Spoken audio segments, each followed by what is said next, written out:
What's up? You seen the title, you see the thumbnail. In today's video, we're going to talk about basically everything you need to know before you start your business. And 2022 is coming up, so there is a lot of business. People are thinking of a lot of ideas. People are thinking of the new year resolution, so they might be thinking about business. And we're going to talk about all that coming up after the intro. Hey, yeah. It's all about wealth engineering. Might be something that you're not used to. It's okay, cause I'm here to introduce you to concepts. Time to grow and make big moves. All about crypto, come see. Stocks and business, yes indeed. Got the info that you need. Hosted by my homie JC. Hey, yeah. Wealth engineering. Stacking and stacking it up. It's time to generate wealth. Till you living like Scrooge McDuck. Hey, wealth engineering. It's time to show you the game. Till you living like Richie Rich. Till you ballin' like Bruce Wayne. Hey, you ain't gotta be an expert, no problem. It don't really matter where you at, just start it. It'll take time, hard work, and What's up? What's up, guys? Again, this is JC live, and welcome to the Wealth Engineering Podcast. So, if you're new here or you just subscribe, my name is JC. I love creating content when it comes to motivating you and increase your network, retire early, and build generational wealth. So, if this is something that interests you, you're about to start your financial journey, make sure you hit the like button, subscribe, and click the bell. So, with that said, we've reached 1K, guys, and I have the 1K celebration a party for tomorrow. So join me live tomorrow, and I have a couple of announcements and giveaways to make. So make sure you tune in for that. And I see some of you are already here. Shout out to you, J Bones. Thank you for being here on the chat very early. Shout out to you, beautiful lies. Thank you very much for coming here. Yes, I've been working on this intro as a celebration for 1K. And yes, we're going to have an announcement related to this intro, and it's going to unlock some new features and gift for you guys. So tune in for that tomorrow. I'll make that announcement. And what are we going to talk about today? So again, I my channel is all about building wealth, right? Building wealth is not just about crypto. I know I talk a lot about crypto. I love crypto. I made six figures this year just on crypto alone this year. So trust me, I love crypto. But it's not just about crypto, right? There's many things you can do to either place your money, keep your money, or make your money works in different ways. And for many people who want to start their business, you could actually be interested. You could actually invest in business and try to grow your money that way.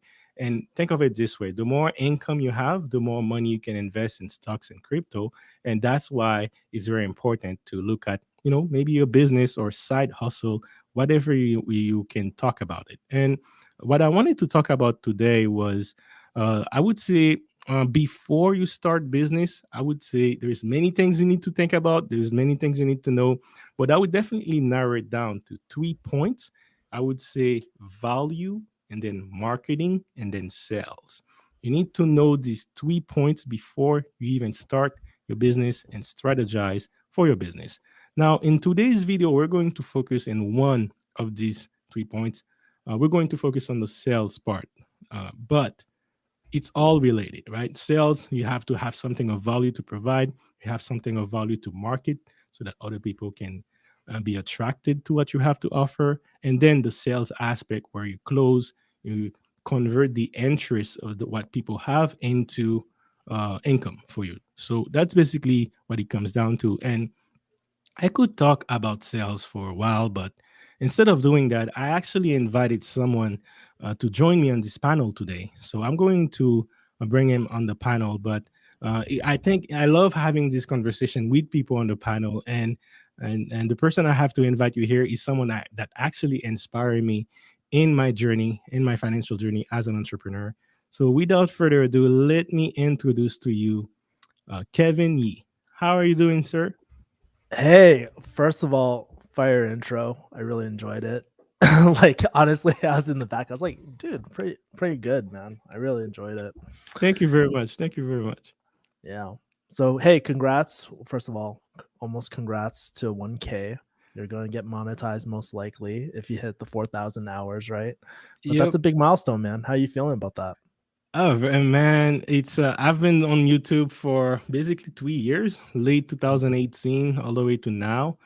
And then I didn't know exactly which route I wanted to go, but that's the other thing. I was gravitate towards your content because your Mhm. content is not just about entrepreneurship; it's also about personal development. And you made a lot of content about that, and I'm very passionate about personal development. So that's how Yeah. I found you, and we'll talk a little bit more about that. But for the people that may not know who you are, is it possible for you to talk a little bit about who you are, what you do, and how do you, and then you these YouTube streets, for example, how are you doing them? You know what's really funny? Different people know me for different things. So in the pharmacy realm, people know me for like being the pharmacist who actually quit pharmacy and built out a digital life, right? Yep. Some people know me as like a sales expert. Some people know me as like this YouTube person. But honestly, like what's so funny? I don't. Some people even know me for my jujitsu stuff or going bald. But you know what? I don't really.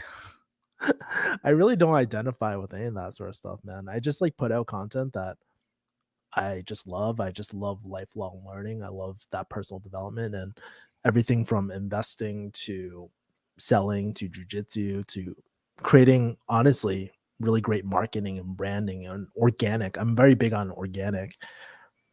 I mean, I just love because it embodies this like lifelong learning type of concept too, which is probably one of the most important things for me. JC. Absolutely, absolutely. And I gotta say, I love this studio you have here, man. That camera quality looking lit. It's just like that light you have on the side here. So, and Yeah. I love what you mentioned. And you started talking about marketing too, because that is definitely one of the most important points for an entrepreneur. And I've been following you for a while. I know you take that seriously. And especially when it comes to online business, I think online is the key. We'll definitely get there.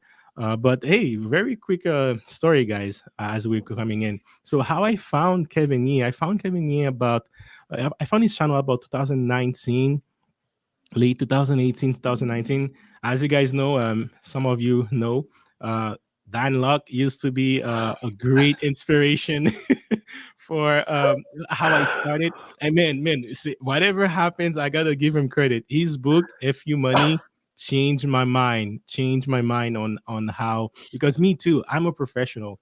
I Mhm, study engineering, right? I mhm, worked about 5 years in the industry. I was laid off twice, actually mhm. 3 times in those Oh, five wow. years. So yeah, imagine spending 7 years, right? 2 years in college, 4 years in university, and then I basically spent only 5 years working, and I've been laid off 3 times. So after the Mhm, second time, I really start questioning a lot about, is that the right way? Is the 9 to 5 is the way to go? And I started this wormhole in YouTube when it comes to finding financial content. And Dan Locke mhm. at the time was definitely instrumental in changing my mindset.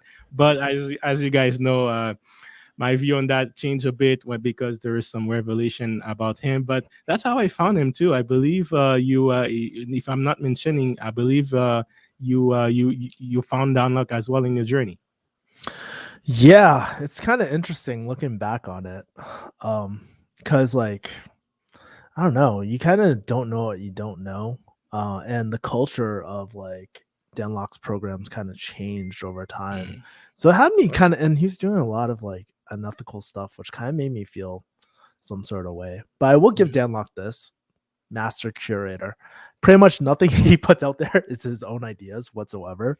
He's really good at curating content. One thing I wish he did a lot more was credit the people that he kind of learned from, because mm. as you dive deeper in the personal development space, you're like, oh, that's from Dan Locke. Well, it's actually probably from some older people that like, he probably didn't credit. So, but Yeah. master curator, you can't take away that he grew his YouTube channel quite a bit. He knew his target market very well in terms of fulfillment and all that. I don't question it, but I don't Yeah. know. That's my impression of Dan Locke these days, I guess, right?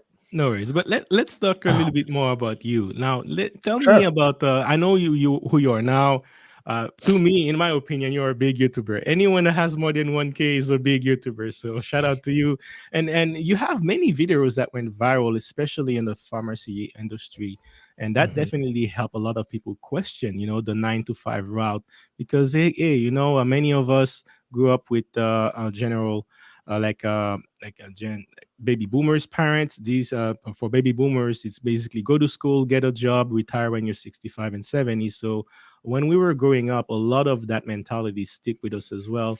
And once we realize how the market changed below our feet, it's the different technologies rising. Like 20 years ago, the internet wasn't all that, right? Now you Yeah. can't live without the internet. Mhm. As you're going to that, I wanted to walk back with you and let me know who was Kevin Yee in high school. Kevin Yee in high school depends which year, but Kevin Yee in high school was trying to find himself, trying to fit into a lot of different things. I remember very clearly I was sitting at the nerd table. I was like, yeah, I'm into very nerdy things. I like personal growth and stuff, but I don't know. Have you ever had that feeling or have you ever met people that you're like, man, I mean, we got the same interests, but we don't really click like Yeah, and all that. And I remember wanting to be part of the cool Asian crowd, man. Like that was my dream. It was so funny. It's look at saying that out loud and like thinking about it back then, man, yeah. it's kind of it's kind of funny A thinking lot that's what I changed, eh? wanted. Now, Yeah, how but did you get into mhm. pharmacy? Man, that's a loaded question. I Was guess it like was it pharmacy. Did the Mhm. parents have to do anything with it? No, actually, no. My Oh parents wow, had zero to do with it. that is so But rare to hear. it's rare. Just for context, my dad is like was third or fourth generation Chinese. My Hmm. mom is like first. So my mom was very like pro America, all that. That's why we came to this country. We left Mm, during the Cultural Revolution. My dad was American born, pretty much Chinese. So we've had a few generations over here. So they weren't okay. very traditional. But to answer your question, being part of like an Asian culture, like when everybody's like dog eat dog, I want to be number one. It just like encourages you to kind of one up the person and encourages that competitive spirit. So Yeah, my friends want to do pharmacy. I was like, fuck, I'm going to do pharmacy myself. And that's kind of be like better than them, right? a funny story. I'm not sure if you know this, JC. I was actually considering engineering. I went to engineering Really? school. Yeah, I went to engineering school before becoming a pharmacist. I don't think I'm not sure if you know that. No, no, I didn't know that. What Yeah, type of engineering are you considering? chemi, Oh, chemical. chemical. Yeah, Yeah. I was thinking about chemical engineering because my friend told me it paid a lot. And then my friend told me how much pharmacists make, and they made way more. I was like, and you get a doctorate title. So I But was hey, like, you want to know how I find engineering? Well, I was how? breaking all my toys as Yeah. a kid because I was so curious. Mhm. I wanted to learn how it was working. So I was breaking all my toys, and then after I would cry because I couldn't assemble it back together. And then I was asking my mom one day, hey, because I was 16, right? I had to make a choice. And I was asking my mom one day, hey, what job should I go to if I want to make lots of money? She's Yeah. like, doctor. I'm like, no, lawyer. I'm like, I don't like to read, I'm not good at that. And then Yeah. I'm like, I wanted to be a creative too, and no one in my family was an engineer, so I'm Mhm. like, engineer, I'll do that. Do the engineer makes money? Great. Turns out, man, by the time I started college and by the time I finished college, exactly the electronics engineering, that market changed Mhm. drastically, right? So it wasn't the same Yeah. reality after I got out. But yeah, so what? So you went to school, you wanted to go for engineering, but pharmacy had lots more money. So at what point did you end up starting your your journey to the financial realm, and how did that switch happen? So I'll tell you how my relationship with money kind of grew, and that forms everything, right? Mm, So it started off, I mean, my dad grew up poor, right?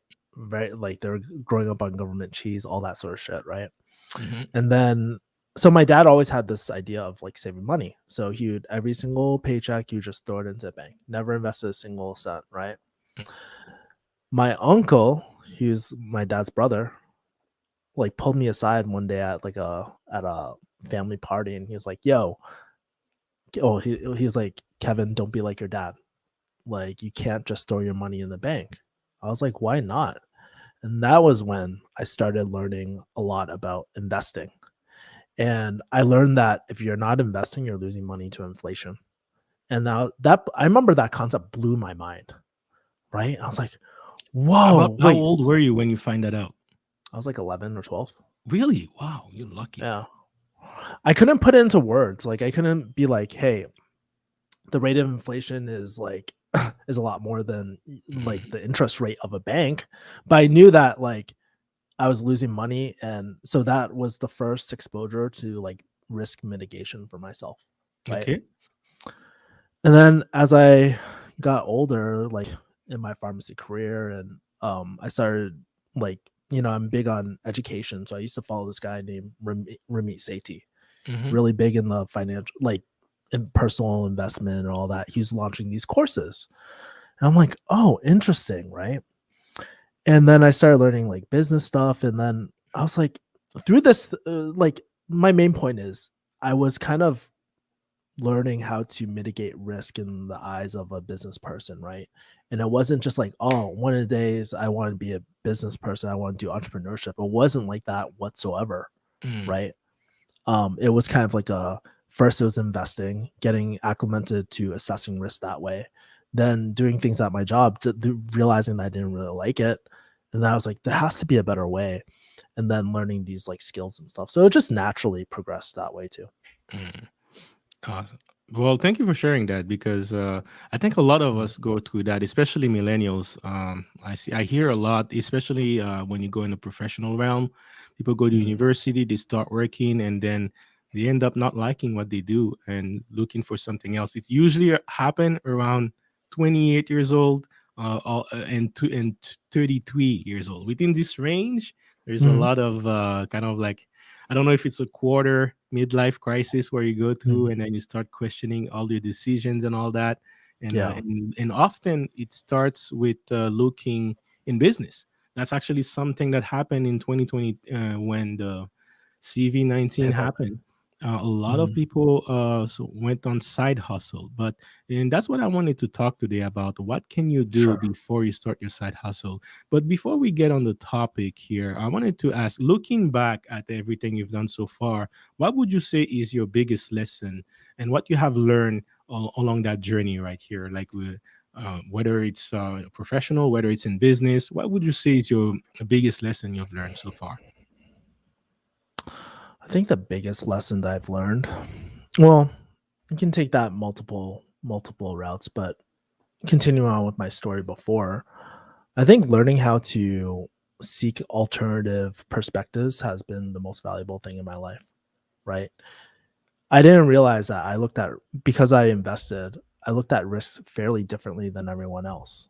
And Mm, that was a really good entryway into investing and stuff like that for me, or sorry, into business. But the one thing, like, so yes, being able to experiment, try different things, be explorative in terms of like different perspectives was really important. And we see this in society too these days. Like a lot of people, like, if you don't agree with me, you're wrong. We shouldn't be talking. We can't be friends, which is like so, in my opinion, it's just so anti-American, man. Like that's the beauty about this freaking country is that we can have different perspectives and learn from each other, right?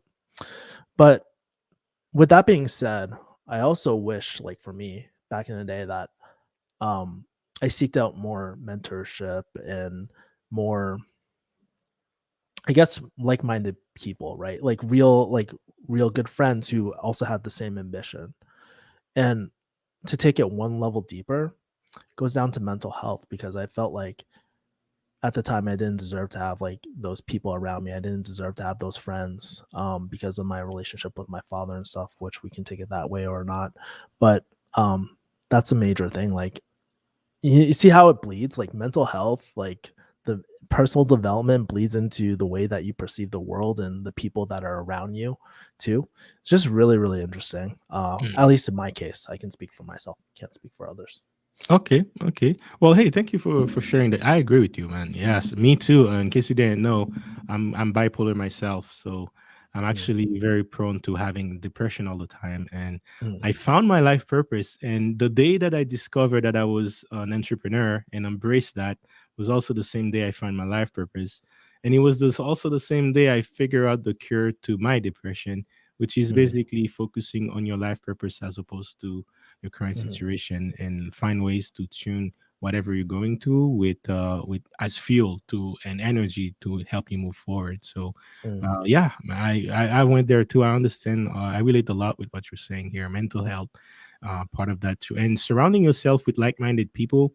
That's definitely going to boost you and give you that energies to keep moving forward. Because one thing that can slow you down is having so many people around you that don't see it the way you are, or they're trying to pull you down and bring you to their level.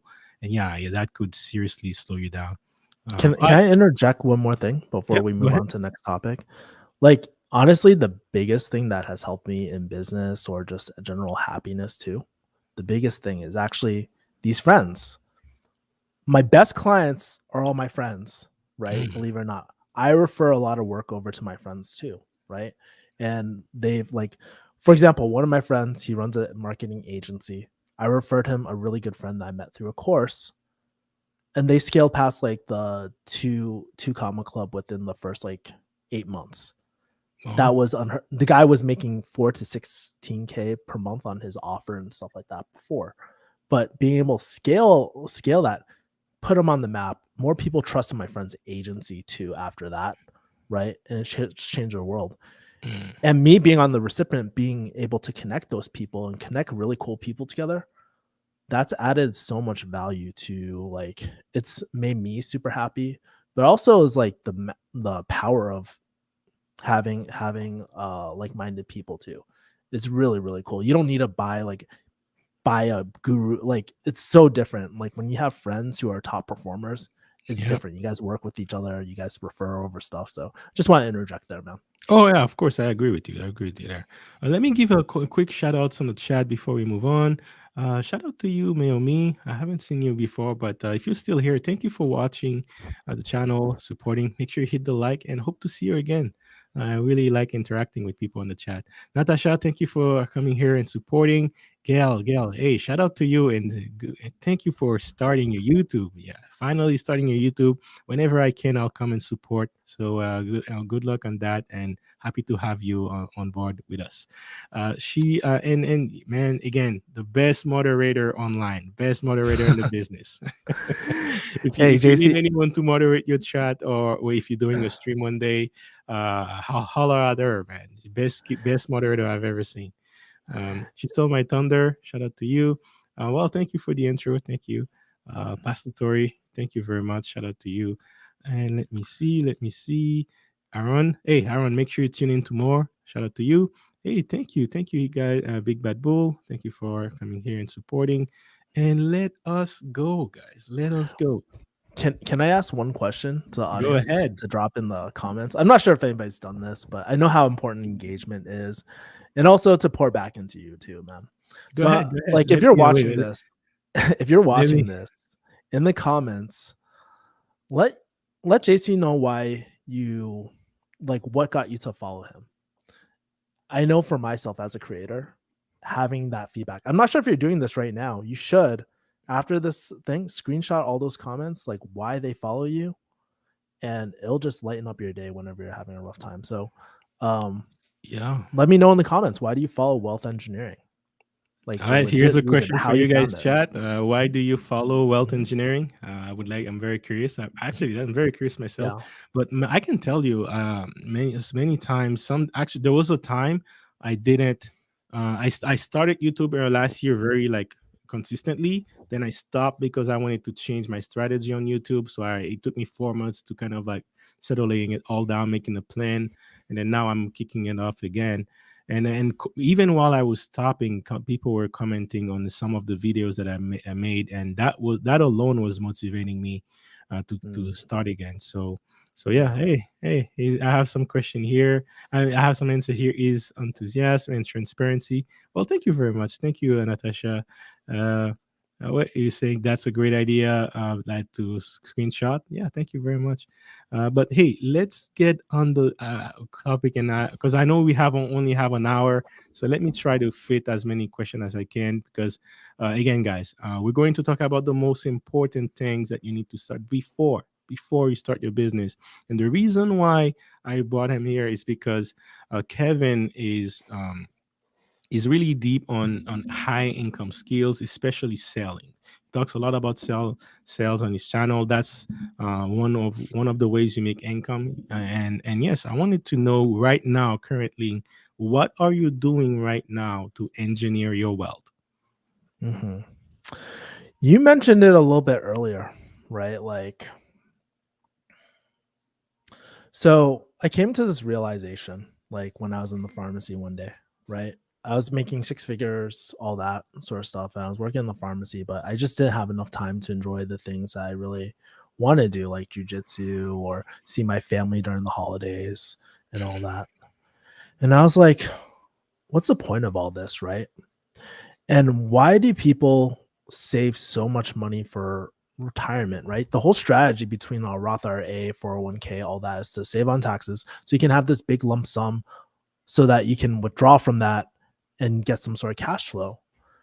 And then it kind of hit me more recently. I don't, not recently, but it kind of hit me at some certain point. I was like, that's what people are really after, that cash flow, right? I mean, that's why Yeah, we have certain jobs, right? We take on these jobs that we may love or we may fucking hate, right? And we do that. We do it for cash flow, yeah, man. which led me to think, right? If we can solve that cash flow gap right now, right? Whether through some sort of investment vehicle or some cash flow business or even contract work or whatever, and it fulfills our ideal life, what's the difference between retirement at 65 and what's the difference between now, right? Oh, you have a lot more energy, man. A lot Yeah. more energy. Man. I have a young kid, and my kid is a 1 year old. And Yeah. I'm looking at this kid, man, running around, and I'm 35 years old. And I'm like, man, Yeah. imagine when this kid's going to be 3, 4 years old, and I'm going to be 40 with my knees because I used to play ball. I used to play Yeah. basketball. So my knees are done. I have like 9 year old knees right now. I can't even go play on the floor with my kid, bro. And I see this guy. I'm like, man, why don't you just become an adult, right?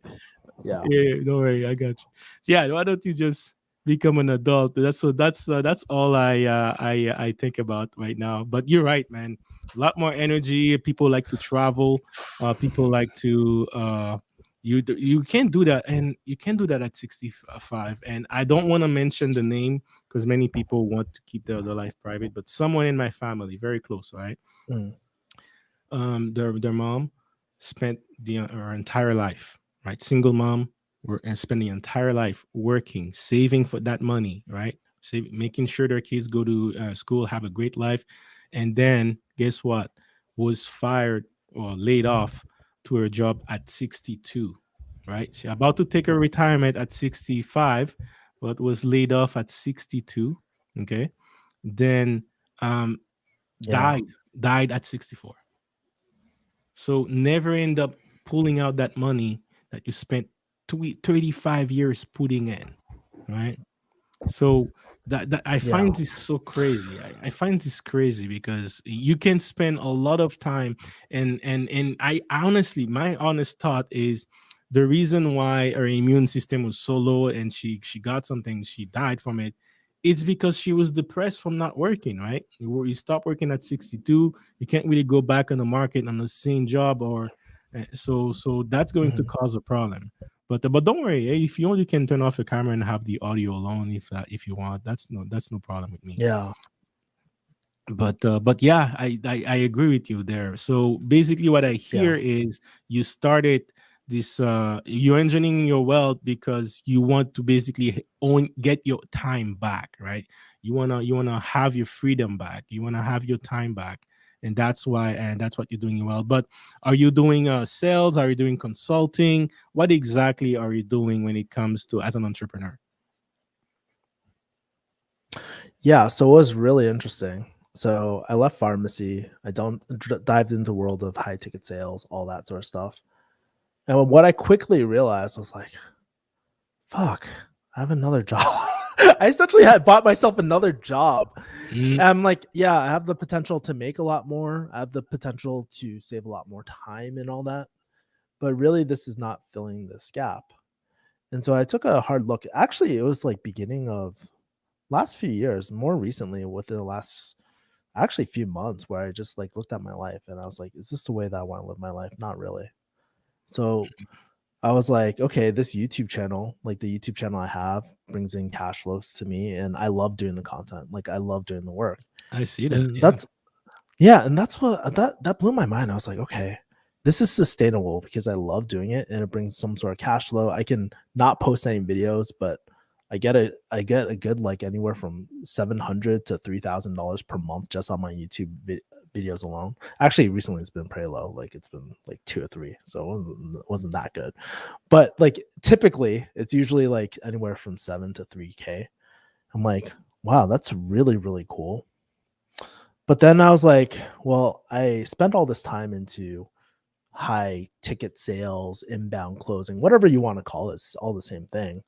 I'm like, I'm just sacrificing time for money, which isn't a bad thing because you can invest that money too. Hmm. But I was like, I'm always looking for the easy lifts, right? And not the I'm not trying to do a heavy lift every single time, right? And so that's when I started working with my friends and doing more business development, helping them grow their businesses and getting a piece of it. So for one of my friends, I pretty much the arrangement I have with them is that I get almost 25% of top line revenue, Oh, including the including the not retainers, but yeah, including the monthly like repeat. yeah, repeat sales and stuff like that. Okay, Right. okay. So just to give a more like understanding. So what do you do? Like, is it like do you have a sales consulting company where you people hire you to bring them more business? Is that a fair way of describing it? I would say digital marketing consulting, I would say, right? Digital That's a marketing more and consulting. All right, yeah, all right. digital marketing consulting. Yeah. And So, when you wanted to start this business, like how did you start? Like what was your journey like when you were starting? Did you mm, learn the skills first, or did you learn on the job, or like how was your especially if you're not good at it yet? How do you generate income and maintain that? Were you doing it part time or mm. tell me a little bit more about the starting part of it? Dude, I you know it's really funny. I was telling you guys about Ramit Sethi and how I was following his content. I saw that he was talking about copywriting and all these skills. I found myself so drawn to that. I was like, dude, this is actually really interesting to understand how humans tick, why they make the decisions. I was Mm, like, man, that's what I really want to do. And this was like 2014. It was my first year as a pharmacist. And I was like, I'm way more into digital marketing. I think that's the first sign when you really get like entrenched into something. That's a good sign that, you should probably stick to it and it'll be sustainable in the long term. yeah, So I dove into that, and my friends, like who are pretty influential in the YouTube space, they actually want to hire me to do some copywriting for them. But you know what? I was so damn scared, dude. I was like really, really scared. I think I only charged for like 7 email sequences. Most people would charge a few $1,000s. I only charged $100. $100. That's horrible, right? But that yeah. shows you how much of a version of selling I had. And then, sorry, were you gonna say something, Jason? Yeah, very quickly, I wanted to mention that, and that is, I would say, a pattern that I see with people starting their business. Whenever they offer a service, especially in the service realm, right? You offer a service, you know you can do it, but somehow you have this mentality that your customers, they may not. You don't want to lose them, right? You have this like, hey, I want to do everything for my customer. I don't want to lose them, and a lot of that you offer your services for a very low price, and that could hurt you on the long term because hey, you working hard, we're spending a lot of time, you're not getting as much income, and then that's going to Mhm, create a snowball effect where you're going to have more time, less income, and eventually you're going to mhm, have to do it. So I understand that, and even me as well. I went through that route. I offer my services for a low price until I realize how to do it. So if there is one thing you can learn from that, guys, in the chat, as you start your business, I would say develop the confidence, right? Work on your confidence. And that's where the sale aspect comes in. As you become better in sales, you will also be more confident in pitching your services at a higher income, which will make you work less and still get more income. And at the end of the day, that's what you're trying to do. Any Can I comments add on that? on to yeah, can I add on to that too? It's like one pattern that I noticed between you and me too is that you have to pay your dues. You have to be good at what you provide. You can't Mm, just simply do like a charge high prices and deliver really shitty work. of That's a course. definition of a scam, pretty much, right? Of course. And something that, like at the time, it was probably okay to charge $100 or whatever, but I needed experience. Mm, But over time, as time went on, I learned how to be okay with beta testing and charging. Like, so don't think that you're just like getting paid like really shitty. You're developing proof of concept of your product or service or your business.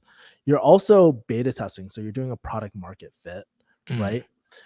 And I've done this like even for new programs. Like when I decided to launch my selling, like I call it authentic selling accelerator, which is Okay. basically my selling training. When I did that, I did a beta test on that too. And I learned how to create an irresistible offer where it's like the offer feels so good where people feel stupid for saying no to. And that's the key, like behind, like you don't have to be good at sales or anything like that. It's like basically selling water in the fucking desert, dude. Like it sells itself, right? Mm. I So man, there's so much I can dive deep in. Before I dive deep on this one, I want to give couple shout out. Some people answered to your question earlier, and I see sure. some great comments here. Thank you, Naomi. JC JC Spirits, spirits. awesome. Is awesome. I'm learning a tons. First live that I'm turning into. I'm interpreting this symbol here as wealth engineering. I love it. I love this icon. Shout out to you for mentioning that. A girl at night is nice, humble, intelligent, likes to help educate people. I have a sense of humor. Man, thank you very much. Thank you very much. I really like this comment. You were right. You were right, Kevin. These are great comments. He's very open about where he comes from and how he started, which motivates others and keep going. That is exactly what I want to do. I have a younger brother, and throughout my life, I basically find ways to help him out, and that is definitely something I take a lot of pride on. But yeah, um, and that's thank you very much. I take a lot of pleasure in helping people and do my best. And I feel like my purpose is kind of like learning the hard way so that I can facilitate the learning curve for others so that people don't have to learn as hard as I had to learn. And yeah, whenever I can help with that, I that makes me give me pleasure. I follow Wealth Engineering, a big bad bull. I follow Wealth Engineering because it supports so many other good people, channels, panels. I love his perspective, and I'm always looking to learn additional wealth tips. Hey, you're on the right place for that. We're talking about not just build making quick money, but how to make money, keep money, and multiply money, and yeah. So that's basically why we're here. Karen, hey, yeah, I'm not sure if I say it right. Sorry. Kareen says, "Hey, I'm just tuning in." And Natasha, thank you for subbing. You subbing to Kevin's. He's actually coming back soon. So just give me a second. He's coming back. And yes, no worries. Thank you for subbing. Black Tropical Homestead. Hey, happy to see you here. I haven't seen you in this chat before, but thank you for coming and supporting, and hope to see you more. And if you have a channel, I'll check it out later. All right. Yeah, thank you very much. And I'll come check you too. Let me see more comment. J Bones, shout out to you, sir. Thank you, my J Bones. And we'll stay connecting. Make sure you tune in to more J Bones. All right. Lead generation. Great question. GVs, affiliate income, all of the above and more. Perfect. Perfect. Copywriting. Yes, I'm going to talk about that soon. Give me a second. That can be lucrative if you can create copies that converts. Absolutely. I agree with that. And let me see.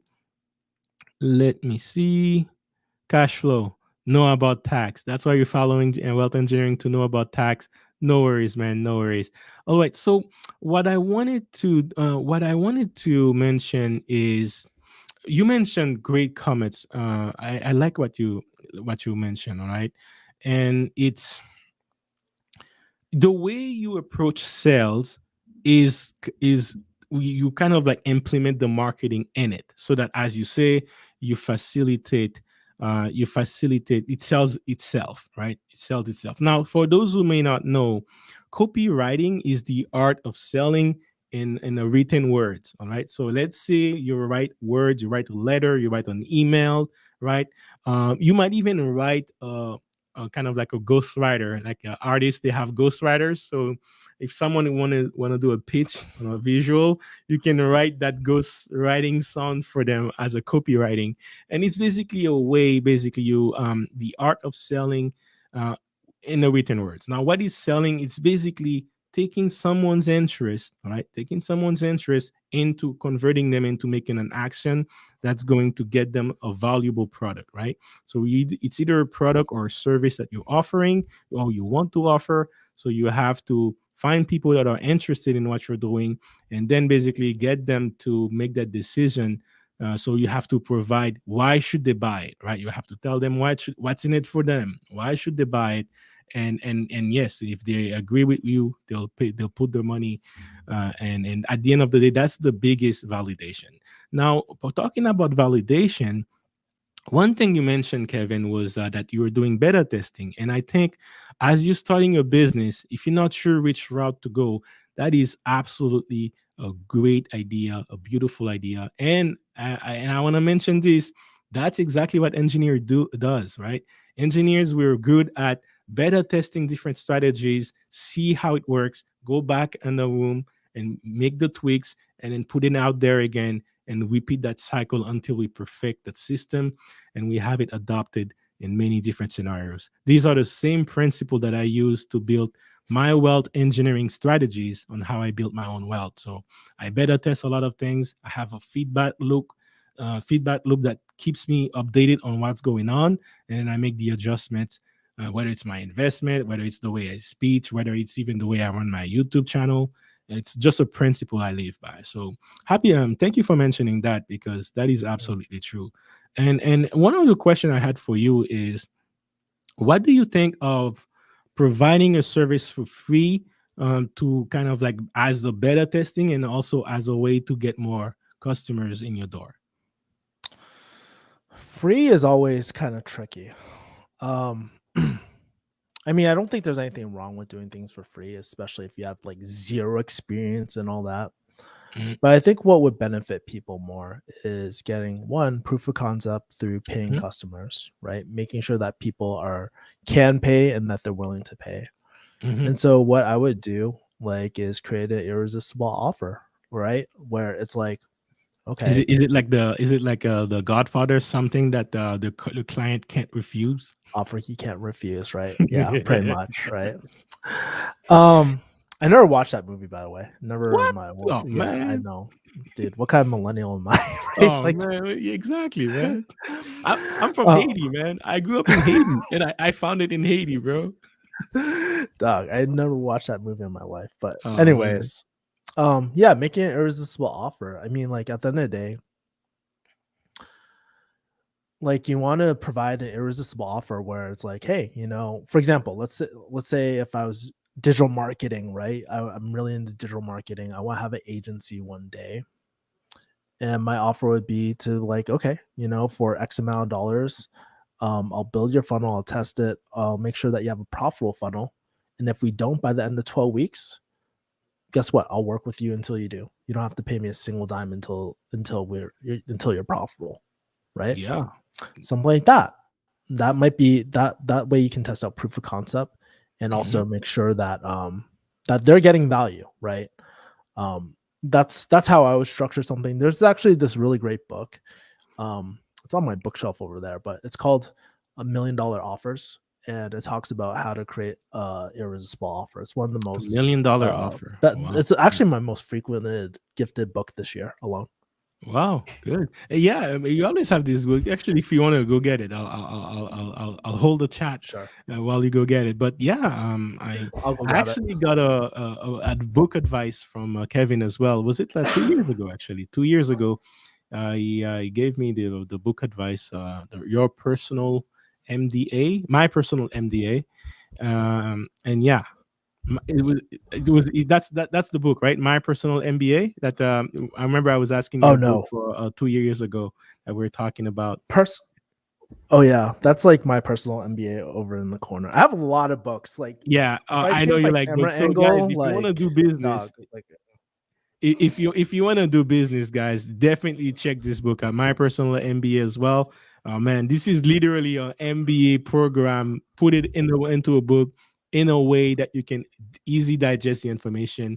And sorry, you also have another book for us. oh yeah, this was the one I was talking about.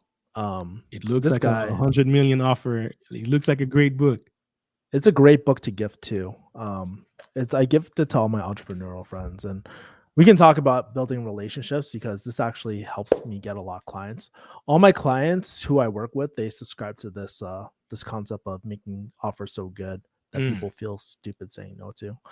I met wow. Alex actually on through one of my clients, and most I'm not in love with all the ClickFunnels people, but all the major ClickFunnels people who are running offers there, a lot of them are using these frameworks, and you can become a Sith Lord or a Jedi Knight if you want to use it for good or bad, or if you want to scam people, you can use these same concepts. But the thing is, if you want to offer true value, that's my go-to book for offer creation and agencies and services. I wanted to go back on that example you gave because I think it wraps up everything I wanted to talk about today. You were talking about that Sure. irresistible offer that your client can't refuse, right? And Mhm. first, and let's break it. The reason why I want to break it down is because I'm using this as a teaching moment as well, so that we can educate the chat is or anyone who would like to Mhm. start business or looking into starting business. First, remember what I said in the beginning. the there's a lot of things you need to know, right, about everything. But I like to break things down and make it super simple. And if there is one thing we can say is when it comes to business, you can break it down in three things: value, marketing, and sales. You master these three things, you'll definitely have you'll definitely get income for your business. But you have to provide value. How do you define value? It's something that your clients wants, something or need, right? It could be both, right? It's something that they want or something that they need. And then if you could provide that to them, if they have a problem and you have a solution, they need entertainment and you are their source of entertainment, then they are willing to rock with you. They are willing to invest their time and money with you, right? And that's how I would define value. Whatever your clients want or need, or slash n need, right? The marketing aspect. So you talk about ClickFunnel. ClickFunnel is basically, think of a funnel. The way a funnel works is you try to tell 100 people about what value you can provide for them, and maybe 10 of them will basically say, hey, you know what, let me look into you more. And you pitch to 10. If you're a good closer, you might close 5, we might close 3 out of them. And then if you're a bad closer, no one will no one will buy it, or maybe one person will buy it. But so the marketing aspect is attracting those 100 people and convert them into interest, and the sales aspect is basically those people that are interested, which one of them are actually putting money into it. So you could either do that with the copywriting, where they read a letter, they read an email, they could read an ad, right? They see an image, you grab their attention, and then there is a text on the image that get their interest, and then they enter a funnel, right? Maybe they put their email in because they want more information, and later you contact them so that you can close them, right? We call close the act of the client signing or paying for your service or product. So that's basically the cycle of the business. Well, and these are the things you need to know before you start a business, because if you don't, and you lack any of this aspect, you could it will affect your business. And there is a reason why 9 out of 10 business failed, and a lot have to do with lacking on either of these 3 points: either value, marketing, or sell. But you master all these three, or you have a general idea on all of these three, your business will do great. All right. What are your thoughts on that, Kevin? Hello. Sorry. Oh, I was wondering. yeah, what are your thoughts on that, on that aspect? Because I was using your example as you were saying, Mhm. you provided a value, you provided something that your client couldn't refuse. Then once they're there, you that's how you convert them into interest, into customers, and then you provide that value until they start generating income before they start paying you, right? So I was wondering, based on what I was mentioning, is there like what is there any feedbacks you have on that? Yeah, sorry, my internet's been really crazy these days. I don't know what's happening. Like my Dropbox keeps on resetting and stuff. It starts uploading all these files. So sorry if I cut in and out.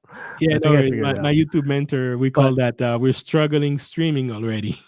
But yeah, right. it's part of the game. It's part of the game. Um, if I were to add one more part to that framework in terms of like, yes, the you were talking about value, the sales aspect and marketing. If there's one thing that I could add to that too, it would probably be branding, right? Branding, a lot of people consider branding and marketing like one and the same, but they're actually a little different. The way Really? I like to think about it, yeah. There's actually this great book. It's called "You Are the Brand" by Mike Kim. Um, I I'm like in the middle of Take it. reading it. Hey, I could learning follow. games, game. Learning Yeah. games. By the way, this guy has one of the best logos I've seen. Where's the refugee? I'm not Refugee wearing my hunter. shirt right now, but if you go on my channel, you'll see it. But But yeah. wealth engineering branding started by watching, observing Kevin Yee right here. So Yeah. everything that he does, I did it too.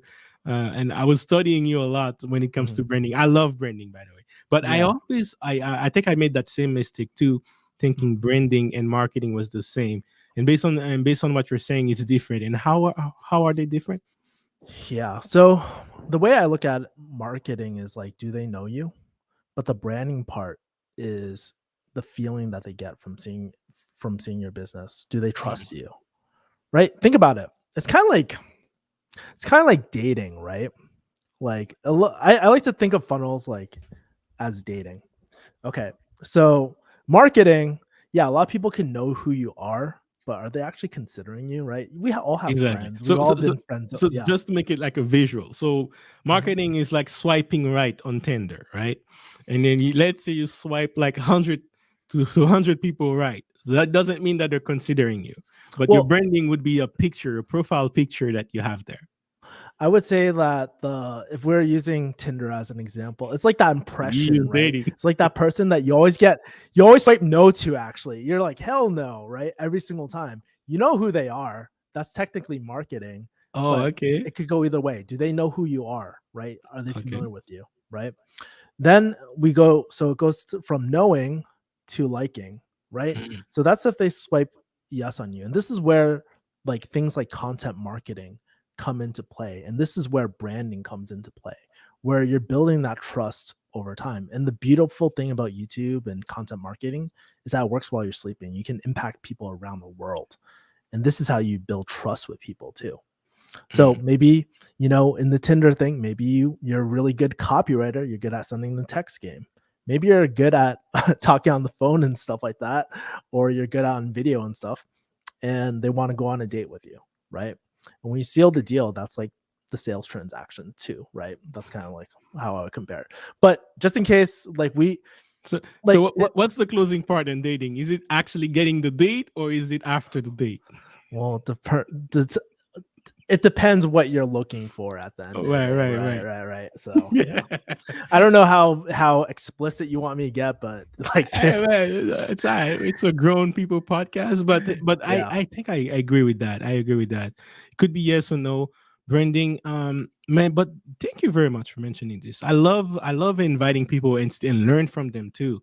So fourth pillar right there, guys. Branding, marketing, and then sales, and then of course you have value, because when you do great marketing, you'll get the close, right? But when you have great branding, you'll have that repeat customer coming in, and the better job you do at that, the more work like the more consistent that customer will come. And when your competitors are coming for that customers, then they have your trust, they believe in you, you are the branding, as you mentioned earlier. And yes, the that's what going to build that loyalty with your customers. And when your customers have that loyalty with you, it's a special bond you don't want to break. You don't want to, you want to be as ethical as possible. And your brand symbolizes something that they can relate with, right? And I agree with Mhm. that. Thank you. Thank you very much for doing this. And let me ask you this: is that a new logo that you're working on? Like I see that logo here. Is that your own branding, like a new company you're working on, or No, is that? it's like one of the Facebook groups I'm in. So you caught me on one of the random days where I'm not wearing my own stuff, but you gotta show love to other No, companies no and worries, man. stuff, No right? worries. Hey, I'm at that point right now where I think I'm starting to change my wardrobe to I only have. Yeah. I'm looking for a place somewhere in China where I can have like wealth engineering underwears and socks.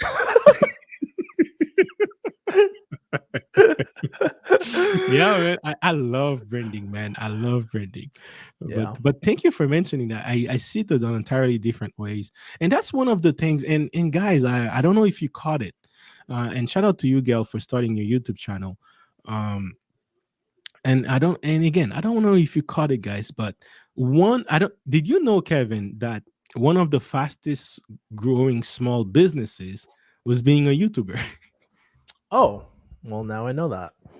Yeah, and the reason why is because actually, shout out to is Tank Media. Tank Media, that's where I learned this from. They were interviewing someone who was doing marketing and research. And what they learn is, especially millennials, because now we millennials are having more and more money, so they're dominating the buying market, the purchasing market more and more. And whereas the baby boomers are starting to slowing down on their expenses so that they can, save for the retirement and all that. And one of the things they realize with millennials is what really they care about is the branding, what the brand represents, Mm. do the brand aligns with their own beliefs, right? Um, Even if you have a product, you have a website, that doesn't necessarily mean you're going to get a purchase from them. But not having any of that, then definitely they want to make sure that you are an authority in your field and you're a specialist in your field. And all of that were like great feedbacks. And the reason why I'm mentioning that is because with YouTube, this is a great way that you can still monetize your time providing value for free that for your clients and get building that level of trust. Once they see consistency from you, they learn to and they learn to know you, and eventually they'll learn to buy from you. And that's so sad to mention, because that's one of the reason why I was willing to pay like 2,500 for Danlock's product. Even he increased his course to 10K, and I was seriously considering of buying it even at 10K. Why? Because in 2019, that was 3 years of me consuming Danlock content, and again, it was a major part of me waking up and changing from that professional life into that business life. So um Yeah. that's what I'm mentioning. You got to be ethical with that too, guys. Ca- You don't want to abuse someone's trust, because once you do, all that work that you've done can go nuts. But you had anything you wanted to mention on that? I did. It's like a lot of times when we think about funnels or being on YouTube or anything like that, think about it like this. Every single viewer, you're building a relationship with them one way or another, right? So, JC, you watch my videos, right? And you kind of built up a relationship watching my videos, and now we're here, right? But just like that douchebag friend who fucks you over sometimes, right? Relationships can be created or broken too. And Mm, that's really important. And I think at the end of the day, just like dating, just like doing a good funnel, just like everything, it's doing people right, treating people with respect, being a good person. If there's one more, I know one of your questions was like another book recommendation, but I really want to share this book. This is probably the most go ahead. important book for me, and I actually have in my Q&A. Like I was shooting a video like 2 days ago. Someone asked, "What's the most influential book?" And honestly, I have a crap ton of books. And I was like, I don't know, but then I just randomly pulled this book up again, and believe it or not, this is The the book Go that Giver. freaking scam lock Dan Locke, right? He recommended and introduced into my life. Wow. But with that being said, it's actually an amazing book, and it really, I don't know, it kind of really highlights like how I wanted to be in business. I wanted to be a giving person. I wanted to be someone of like real value without being a dick, right? We watch movies like Wolf on Wall Street and Mhm. like we see Jordan Belfort kind of rise up the ranks being a complete douchebag to everyone around him, right? Mhm. But this book reminds me there are good people out there. There is a way that you can actually help people by leveraging your networks, doing people right. And also making sure that you're giving back to yourself too. And that's Mhm. why I love this book, because it's not about, sometimes it's not always what you do, but it's who you are as a person. And that's what real branding is. It's about people can copy what you do. You could do digital marketing agency, I can do it, right? But it's that feeling of behind the brand, like that's your USP. How you treat people, the feeling you give off to people, that's your USP. No one can copy that. So if you're ever thinking about doing YouTube or anything like that, you're like, oh my God, there's so much competition in the investment space. Trust me, there's a big difference between Graham Stephan and like other investing YouTube channels. There's always room, and you will always provide a different perspective, and people will naturally gravitate Gravitates. to you more, right? And yeah, that's a big name in the YouTube scam financial investing realm right here. And like there's just like your boot said, you are your brand, right? You are your brand. I think he definitely illustrated that. And when you had that book, The Go Giver, that makes me remind me of someone in the chat right here, Gail at Night. She's definitely embraced the title alone. I haven't read the book yet, but she's the type of person who spends hours and hours moderating so many people's channel, and without asking anything in return, and just and I now, because she does that, I feel like, man, I gotta do whatever I can to give back to her too. So shout out to you for that, and then again, shout out congrats on starting your channel. All right, good. Let's keep going. I want to give some quick shout out on the chat. Right to Real Love with Emmanuel. Hey, nice to see you here. Thank you for coming.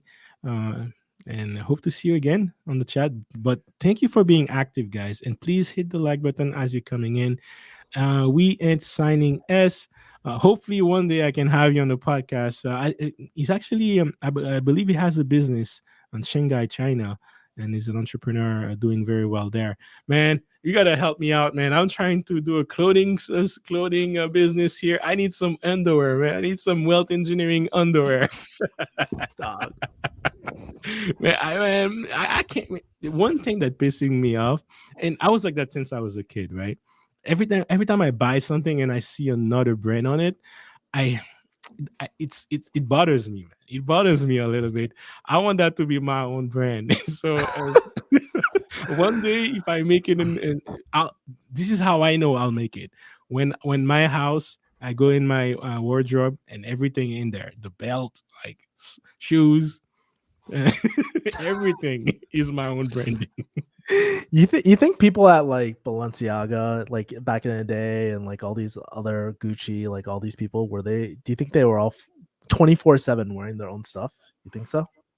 I I don't know. I don't think maybe they do, maybe they don't. But I all I know is if I have a brand, woo, I like it. I'm almost at the point where I want to start a business, which is my own brand, clothing, anything.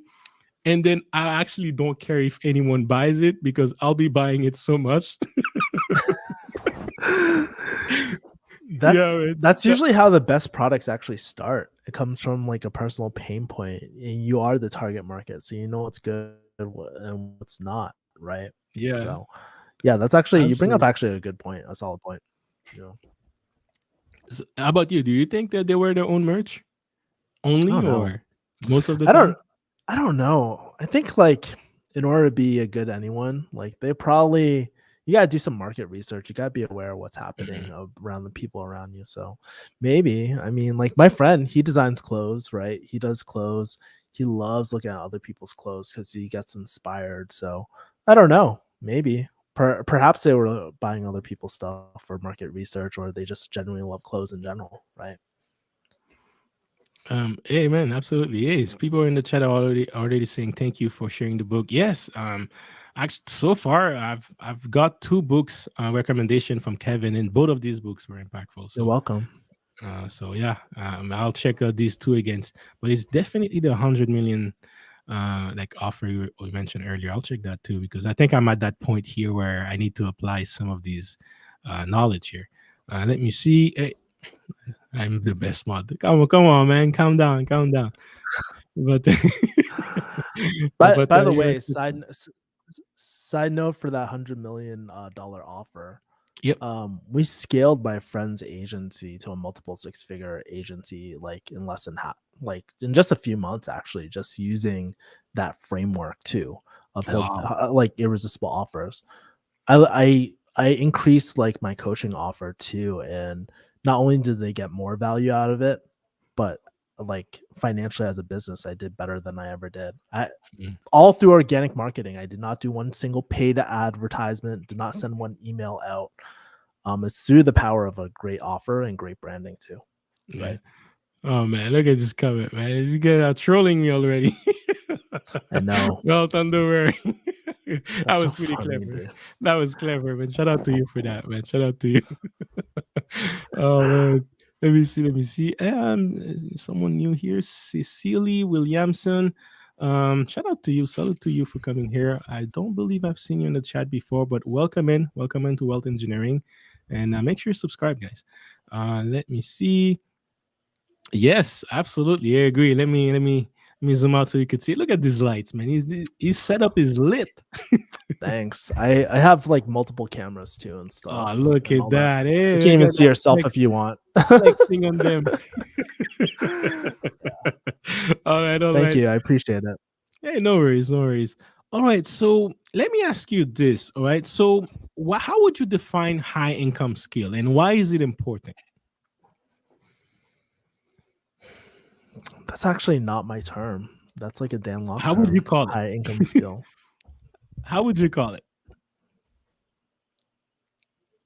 See, I think a lot of people like honestly, it's just what it sounds like. It's a skill that as a byproduct of having that skill, your income just goes in a like goes in that direction. So like a lot of people, like let me give an example, right? A lot of people go into inbound sales or high ticket sales or high ticket closing, right? Whatever you want to call it, trying to chase the money. And when they Mm, go in it, they absolutely bomb, right? The truth is no one saw like in my journey where I was like not making that much because I was performance based and I was learning through that process. I was learning through experience, developing those soft skills and refining the hard skills too. Back in the day.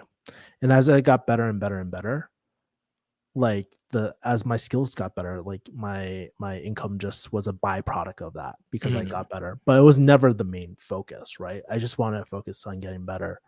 So I guess like in terms of a high income skill, that's how I like to think about it. It's like a that's skill good. that you can build over time. And it's not only the hard skills of knowing what to do, but also the execution of the soft skills, like knowing when to do something, having Mm. that instinct, being able to follow your gut when to make the right judgment call. It's like these are the important skills that will, I guess, pay off in the long term, I guess. Absolutely, especially in business. If you can have soft skills like basically networking, know how to approach people, be nice to people, and offer value up front. Find ways to listen to people and use your own strengths to provide any type of value to them. Skills like that will go a long way. But yeah, I actually I agree with you there. Any skills that Ca- you not necessarily focusing on the income part, but focusing more on the value part, and then develop that so that the income becomes a byproduct of that. can I add one more thing too on top Yep, of go all ahead. that too? Something new that has probably come into my life is the discovery of kind of like I don't know neuroscience and state management and all that. It's Mhm, been really big, right? And by learning to kind of turn off my survival mechanisms of self-preservation and all that and learning how to activate my prefrontal cortex and all that, it's allowed me to kind of and get into executive state. It's allowed me to empathize with people, right? mhm, So I'm not always worried about myself, right? And that's the biggest thing with sales or branding or business, people can feel that desperation. Just like when you go on a date and you act super thirsty, super desperate, they can feel it. Yeah, That's like the I soft love skills. those dating analogies. So it's so clear when you That's say it. Now I get it. that's how, but that's how sales is. It's the same thing. All sales is really, or the whole business funnel or the whole marketing funnel, all it is getting someone to make a decision, right? In the most effortless type of way, in the most frictionless type of way. We do it in our daily lives, but honestly, the easiest way to compare it in my brain at my age right now is just dating. Honestly, Yeah, it works it for just me makes too. a lot of sense. Yeah. Yeah, yeah, That's absolutely. I how, like this. yeah. I like that. All right, so I get it. And I think you mentioned also. I think you kind of indirectly mentioned my other question. I was going to ask you, how do you keep improving your skills? But as you mentioned, it's basically like better testing, trying it, putting yourself in front of your customers, and repeat, right? Or do you have anything else you would want to add on that? Yeah, I do. Because I think like looking back at my YouTube journey and stuff like that, there were like a lot of things that I could have done better, right? For a big chunk of time, I was just cranking video after video after video, low quality, whatever, right? And I wasn't really growing. But until like I started challenging myself, like doing more complicated edits, learning how to increase my production quality, learning how to hire an editor and try to match that quality and stuff and manage a team and whatnot. It was those situations that I think my content nowadays is better than ever. Like I actually am proud of my content that I put out. I try to be proud of the content I put out with almost every single video since 6 months ago. Mm, And to relate that back to more business too, throwing myself into situations where it felt super uncomfortable, like that's when I grew the most. For example, mm, my skills started getting better at selling and sales, like authentically selling when I started teaching it. Right, the demand was already coming to me. People were saying, "Hey, can you teach me? Can you teach me? Can you teach me?" The old me would have been just like, you know what, nah, like I'm too busy. I have to focus on my YouTube channel and all that. But I felt like this is probably going to happen anyways. This is something that I want to do. So this is something I'm great at, and this is something that, like I look forward to teaching my students every week or twice a week or meeting them up. I love doing that, and I mm, love connecting them to opportunities. And the same goes with like the whole inbound closing where I was just taking these contract jobs. Yeah, I was making quite a bit of money, but I felt like I was selling my soul, right? And then it wasn't until like I was like, my friends have businesses. How can I create an irresistible offer where it's they feel stupid saying no to, where it adds immense value, where I can leverage my skills? mm. And that's when I started doing more business development and leveling up that skill. So it's through the constant yes, it's through the repetition, right? Drilling, but being very intentional about what you're working on at a certain time. And that's been true for not only business but jujitsu, like everything in my life. It's been very, very true in terms of that. There's different phases. So yeah. Wow, yeah, and actually for me, it's I can relate a lot with what you just said because I didn't start because me, I guess my business is investment, is investing and also teaching people how to start. I can't teach people yet how to retire because I haven't retired, but I can teach people how to start, right? I Mhm. always say a mentor or a coach is someone that has done what you're trying to get, what you're trying to do, right? So Yeah. I always say that. Now, when you say that you got better at it when you started teaching it, that is so true because it forces you to rethink about the fundamentals, what you learn, and putting it into a way where someone who doesn't know anything about it will understand. And that process of doing it make you understand it on a different level and be more efficient about it, right? And so, thank you for mentioning that. I really I gravitate toward that a lot. And Yeah. shout out to Emmanuel. Albert, He was saying that your studio is a baller with all the camera setups. thank you. So thank you for that comment. Uh, Albert Einstein, he says like a really good quote about simplicity. Um, he says, can't find the quote, but essentially what he was saying was like the highest form of complexity, the highest form of intelligence is like simplicity, and Mm, that couldn't be more true. And as especially as I didn't like, dude, I don't think you know, but recently I put in my recent Q&A video that's not uploaded yet, but I got to meet like top level YouTubers like Thomas Frank and all these other people. And one thing that I realize all these top YouTubers do, they do a lot of writing and they're refining their ideas constantly. So I never considered a writing course in my life, dude. But I'm taking my first one in January. I'm kind of excited because like the part I didn't get to about back in high school, I used to be on this website called Zanga. It used to be a blogging like platform and whatnot for like Asian people. I used to be on that. I used to meet mad people through that, and that's how it became cooler over time.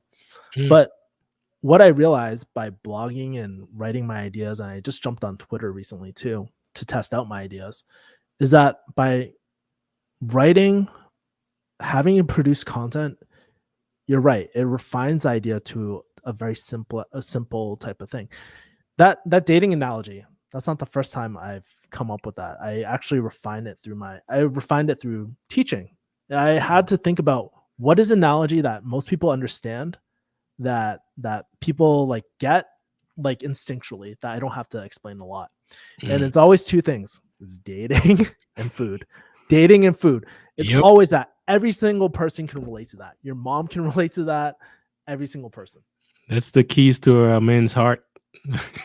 That's true. That's so so true. So yeah, man. Oh man, so true, so true. So let me ask you this then, because great, you're improving your skills by learning, investing in your education, and that is something that I always mentioned in this channel. As you're leveling up, guys, don't be afraid to invest in your own education. That's how you stay ahead. But let me ask you this, Kevin: if you would start a business, knowing what you know now, right? You know everything you know now. Let's say you would start a business in 2022, which niche would you choose, and what would you do to start your business?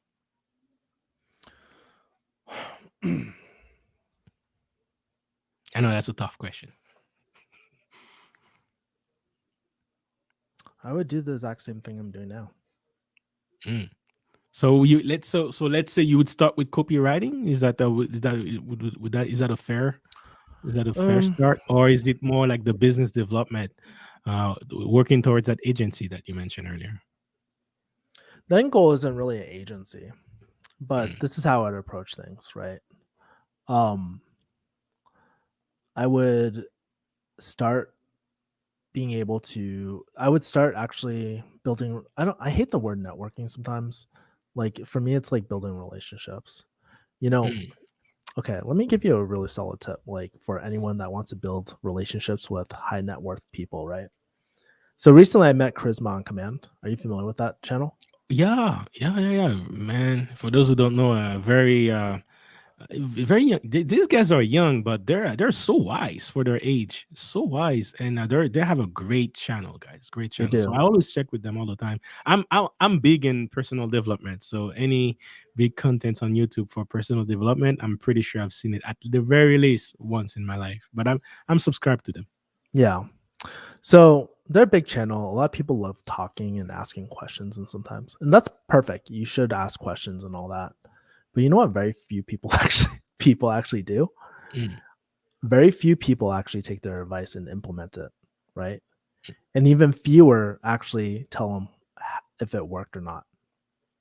So when Charlie he was like going over different formats for thumbnails and stuff, I reached out to him and was like, "Hey, loved your presentation. I love like I'm trying to implement this into my thumbnails. What are your initial thoughts?" He gave me some like really good tips on thumbnails, like make sure you're using the real estate, blah blah blah, like refer to this type of thumbnail.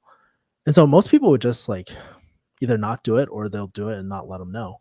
I did it, tested it, and I screenshotted him those numbers and I told him on my next meeting with him, it's like, dude, what you said doubled my CTR. And if you follow my Instagram, you can I see know, like I know. I saw I it. I am post my even stuff all the DM you on time. that.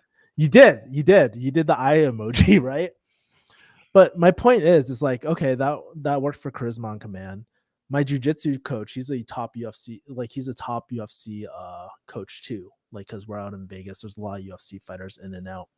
Yeah. He's always teaching stuff, in every single class, I shut the fuck up and I try to hit the move of the day. I try to implement it in my jujitsu game, and he noticed. Know what he said the other day? Kevin, I appreciate you so much for actually trying to implement and try to do what, like, trying to actually execute what I'm doing. That's the highest form of compliment.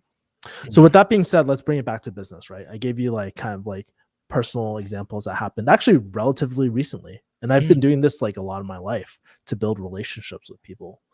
So it's like, okay, maybe on YouTube I would see like some sort of person who had a really successful agency. They're giving like the 3 tips, 5 tips, whatever. I would implement it. I would shoot them a video telling them how it went. And like if it went well, like I would just be like, hey, thank you so much. This is what actually happened, and showing them as much evidence. That really leaves a memorable type of thing. And sure, we might build a relationship, we might not. But at the end of the day, that person feels a lot better, and that has the potential for a relationship. And so I would keep on doing that, and then just do what I'm really great at, like referring people to business and doing business development that way and learning through the trenches like that. And So to add a little bit more in what you just said, I think when it comes down to sales, it is also a great way to think about sales. It's building relationships, seeing it from that perspective. All right, so this is what I have for you today, but let me understand your your concerns, your problems. What can I add as a value for you in the future? Maybe I don't have it now. Maybe I can refer you someone who can solve your problem. If you're seeing it from the building a really like a relationship perspective with your clients, and just providing value so that you can be as helpful as possible, that is definitely a great way to approach business. So thank you for mentioning that, because hey, one of the things I mentioned earlier is when you were referring to books there, my personal MBA, this book really made an impact. Now it took me 2 years before I DM you about it and say, hey man, this book really changed the way I approach business. Not just business, Kevin, not just business, investing also. When I was doing applying what I've learned from my personal MBA, and then I was also learning about cash flow and financial statement and how to read a financial statement from a company. The way I approach my best companies is which one of these companies were applying the best the rules that was showing on that book, right? And that's how I found a lot of good companies. And even in cryptocurrencies, because I'm deep in cryptocurrencies, you don't have a financial sheet you can see income, expenses, and all that, but those principles of business still stay the same. And if you know what you're looking for, that's one of the ways that I track good cryptocurrencies, even when they're extremely low in value, but I can see applying the same things I learned from that book, and then invest early. Next thing you know, this project's 10x, this project 100x. SafeMoon, SafeMoon this year, I invested in SafeMoon and did a 27x on my investment, and that happened in 3 months. damn, Yeah, and and how I found out. congratulations, man. Thank you, thank you. That happened to me 8 times. I had 2 cryptos that 100x, and I had 8 cryptos that 10x on average. But yeah, SafeMoon. The way I found that out is applying the same principles that are being taught on the book My Personal MBA to that company, SafeMoon. And once I realized the way they were approaching the game, I'm like, all right, these guys, they have potential. I put some money in. I put $200 in. Next thing you know, that $200 end up being like past 10,000, more, even more. And I'm like, all right. And then I invested some money after that, and he still got up. But overall, I made like 27,000 on this. But all that to say, yeah, Not bad. all that to say, guys, and again, I mentioned that to you. I mentioned that on my DM. I'm like, man, this book definitely made an impact to me. And the other thing I did, and when I approached you on my DM, is also suggesting a book also that I believe could have helped you in a recent situation that happened. But yeah, that's definitely the way to approach things. If you can build relationship, and relationship is understanding where someone is and providing the best advice that you can give them. And then next thing you know, that could find its way back to you in different ways. And for me, shout out to you for that, and thank you for referring me that book 2 years ago. You know what's the funny thing? Just to add one more point. Um, a lot of people focus on the money, but guess what? Oftentimes we focus way too much on the money and we don't focus enough on the psychology of money or the Mm, psychology of value. Right? These basic principles, they haven't changed if you think about it. Yeah, the way that we do things, they all change, right? But the way that people did business back in the day during the Roman Empire. Like if you're big into stoicism or anything like that, when you read like Meditations by Marcus Aurelius or any of these classic books, they're kind of boring. I'm not gonna lie, they're a little bit boring, but like the concepts are all the same. It's like these human emotions or the ways that humans handle conflict and all that. It's exactly the same as it was like 10,000 years ago, mm. which is really interesting and it's timeless, right? Wow. Yeah.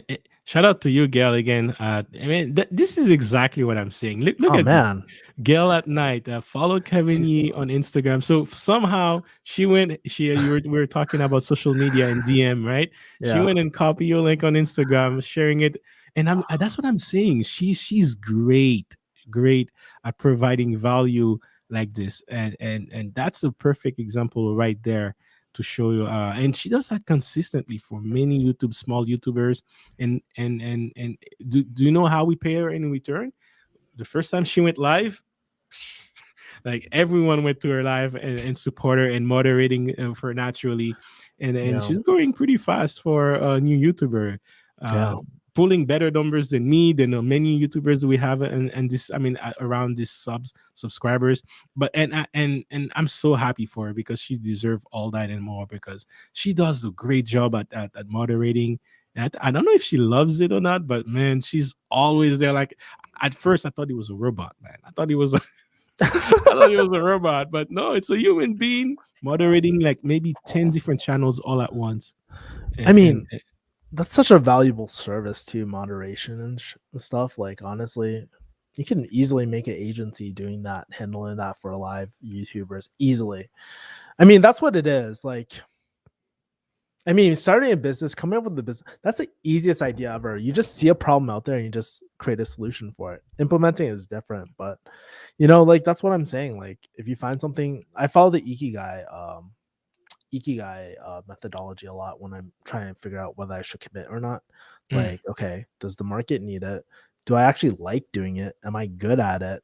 And I can't remember the last core pillar. I'm a bad Ikigai teacher, but yeah, I mean, I think that's super important. And Gail, man, like, I think she probably fits all four, if anything. thank you for mentioning it, because the first time I saw her do it, I sent her an email right away. I'm like, we gotta talk, man. I mean, you gotta do a business out of this. Come on, Yeah. but yeah, I don't know. We'll see. But one thing I wanted to give a shout out to is first Wally. Maybe let me know if you're still here, Wally. I put a one on the chat, and also a shout out to Before the Billion. Was talking about I was live. I was watching Before the Billion. I was watching the lead attorney, and he was live, and that's when he reached 1K. So I sent him a DM right away. So shout out to BDB. But while he was mentioning the other day, the how effective it is when you have a moderator that is constantly being active and promoting stuff on the chat. Like, it may not make a huge difference if you have like 5 people watching your stream or 10, but if you have like 50, 100, having a moderator and that is consistently putting stuff, make a huge difference. And while he was talking about that, saying that how you can see an increase in performance, in the likes, increasing whatever links you want them to join, how many times they click. So it's a very valuable service that you're providing, Gail. It's a very Even valuable service, and I agree with Kevin. This is something you can make an agency, and think of an agency as a business, not owning a job, but you owning a company where you have people that you hire, moderators that you train to be just like you. you pay them, and then they go out there and they moderate channels for you. Me, this is a service. Sooner or later, I'll pay for it. Hopefully, I can grow my channel fast enough for that. But this is when we're talking about business ideas for 2022, this is a great idea. And thank you for mentioning that, Kevin. Yeah, and just to add on top of that too, it's like, okay, so just to further add the real benefit of a moderator on a channel, it it protects your brand. If you have a bunch of trolls and douchebags in the comments, it reflects like people don't feel safe like talking with you or anything like that too. So it Mm, protects that aspect. But for any of you guys that are thinking about selling a product and understanding what the real benefit, the real value, the best book that I ever had was called, oh, here it is. It's called Cash Advertising. cash Now, advertising. I found this out because I was diving into affiliate marketing back during my pharmacy days.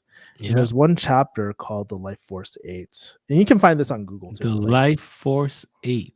yeah, Life Force 8. Oh man! First Look of it all, down. I love the name of the chapter, but the number also rings a bell to me, man. Yeah? Oh yeah, I love number 8. My favorite number, man. Yeah. Oh, that's great. Yeah.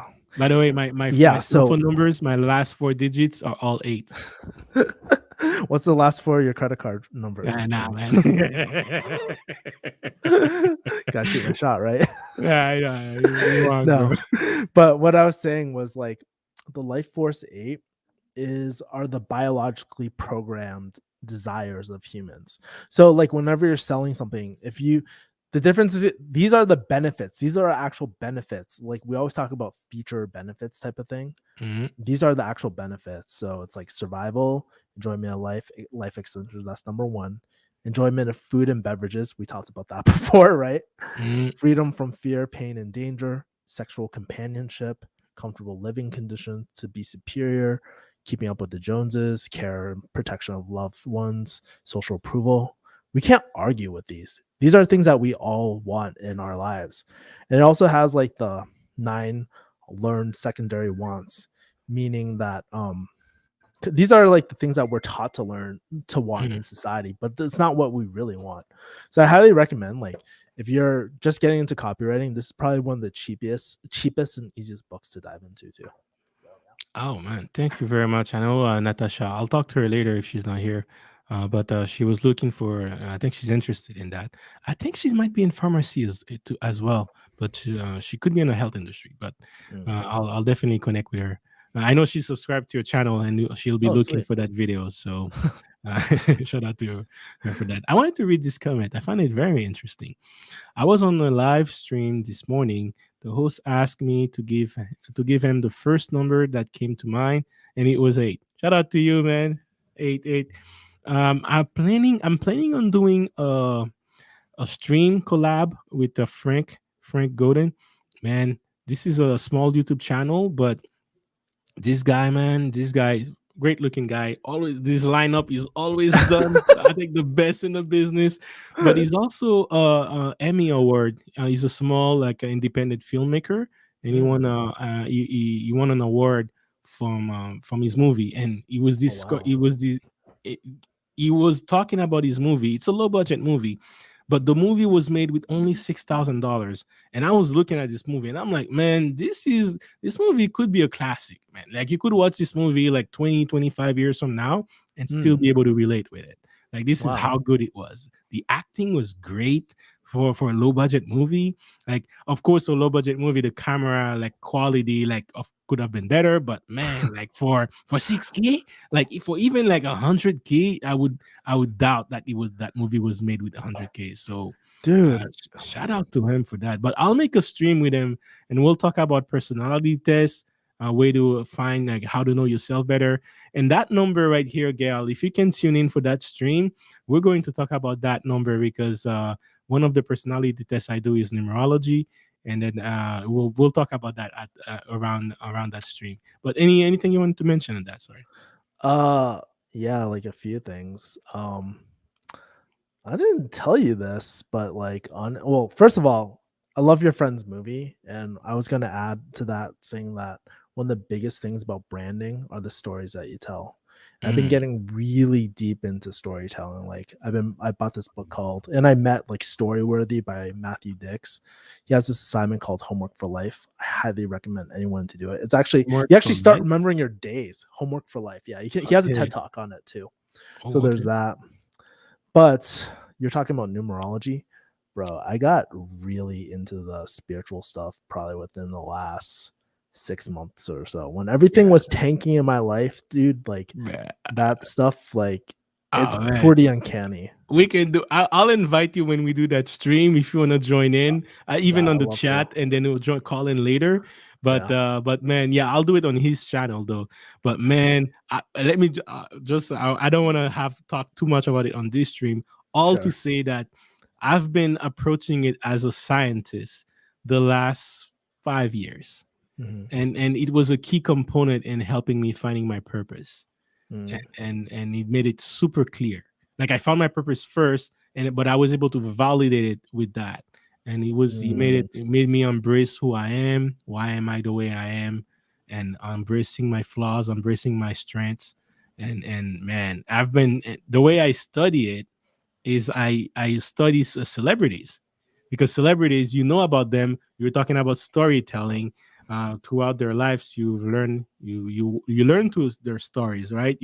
They could be a fan, so you of course watching their stories, and then their birthdays are public, right? Yeah, So it's easy for you to find that. And man, I'm telling you, man, I have like since 2016, man, I have a pretty good pattern of validating this thing, and there is something to it. There's something to it. That's all. I'll leave it at that. there's neuroscience behind it too, but we won't dive into that. So Yeah, but tune in on that stream, bro. Tune in on that stream, man. I'll invite you on Instagram sure. when we set it up, and then I'll give a complete class on how it works, because I go six layer deep, bro. Uh, uh, yeah, yeah. So anyway, but we'll talk about that number eight, gal, when we do that stream. But yeah, so basically I was asking you what ideas for business in 2022. You would do the same thing, build a relationship with your clients, with your network, with people that you already know, try to provide value with them, use your skills, which is copywriting and selling, into improving their business, and help them scale. Mhm. And yeah, it seems like you have something else you wanted to add. Oh yeah, like this is like kind of like the gold rush analogy, right? Like when during the gold rush, everybody was trying to look for gold, but who was making the most money? The people selling the shovels. Mm, Same with like crypto and stuff. Like people were looking at all these coins and stuff, but what's the technology behind behind the every cryptocurrency too, right? mm, Semiconductors and all that. You need that to run crypto. mm, So just like that, like okay, let's say we're gonna start a business. Well, what is that core key component required for every business? Sales and marketing, right? And that's why I'm saying like that's evergreen. Like that will always be in demand. It's going to be competitive because guess what? It is evergreen. A lot more people are going to jump into it. But mm, that's why branding is so important, and also documenting your journey, your process of how you're learning, how you're doing this is probably one of the most important assets because people get to know you as a business too and a personality as well. So that's what I would do in 2022 is like sell those shovels for business pretty much, right? mm. Very quickly, I wanted to read this comment. That's what I did, Gal at night. That's what I did. As a customer of YouTube, yeah, me too. I was for a very long time customer of YouTube. I love that word that you just mentioned. I saw things that would make me a viewing experience better. When I got my first range, I was able to bring it to fruition. Absolutely, but I'm telling you, you have a great talent at this. You have a great eye on how you write your text, the icon that you choose to bring it to light, and even the information that you share, and your consistency, your timing. I saw that from the first stream I've ever seen from you, where you're moderating. It's a great talent, and I'm telling you, as a YouTuber, I've been on YouTube for 2 years, almost 3 years. I finally reached 1K this week, and I'm telling you, my plan is to approach my YouTube as a business, meaning I want to pay people to do separate tasks so that I can focus more on the content. And one of the things, sooner or later, once the channel can sustain itself, one thing I'll be doing is looking for moderators to pay them. Of course, it will be more than one, but that, if you have that skill, you could teach it. You could opening on an agency. You could start something on Fiverr.com, and just to try it out and see if there is a demand for it. See how much people are willing to pay for it. Lots of ideas, guys. Lots of ideas to generate a side hustle. But I would say definitely try to find a something that lines up with your strength. All right, line up with your strengths, and then you find a way to make some side money with that. And as Kevin mentioned it, you put it to the market, you test it, you run some simulation, and then use the best route that you see is favorable with your business. Can I add one last thing? I Yep. guess like another thing to that. Um, the question that comes up to mind a lot of time is like, okay, yeah, I should find something that aligns with my strengths, but what the fuck does that mean? How do I find that? Right? Mm, I ran into this a lot, and I still struggle with it sometimes to times, but it's not like I don't know what my strengths are. It's like I fail to be aware of it sometimes. A tool that really helped me, fellow where to what? Sorry. um, my strengths. You said that you know what your strengths are, but you fail to. Be aware of my strengths sometimes. Like, Oh, you know how you know things, but you kind of sometimes forget them. Like it's not on top of your mind. It's just like, yeah. oh I call yeah, that duh. the embracing part. You haven't embraced them yet. Yeah. Well, I don't want to say it's like embracing sometimes. Like sometimes you just it's not on the top of your mind, right? Like it's not conscious at that Mm. moment. But a tool that really helped me identify my strengths, and it was the best $50 I ever spent, was Strength Finders 2.0. I actually had a video of like me doing the test, and I ranked really high for it, and then they Oh copyright man, strike me. They copyright strike me. I was like, really, I was your biggest advocate of Strength Finders, bro. really. Wait. This is Yeah. deep because I do have a video myself, but I don't have your Uh, numbers, man.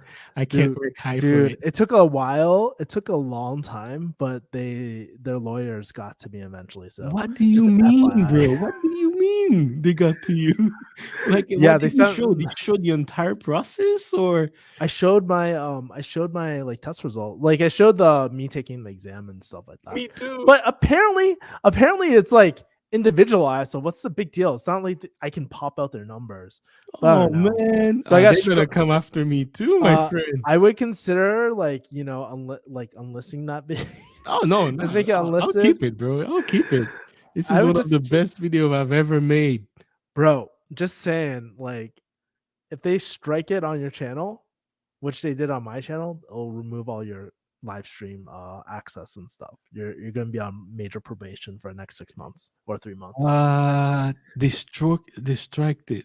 So it's not like sometimes people make like copyright and infringement, and then they'll take the revenue from your videos. So they didn't do it for that. They struck it down. And I had to email them too about. I have a video on this on how I got it back, but I emailed them. I was like, hey, totally apologize. I'm more than happy to take it down. Would you be open to removing the strike too? Right. I'm a Did huge they, advocate of Strength Finders. did they do it? Yeah, they did it.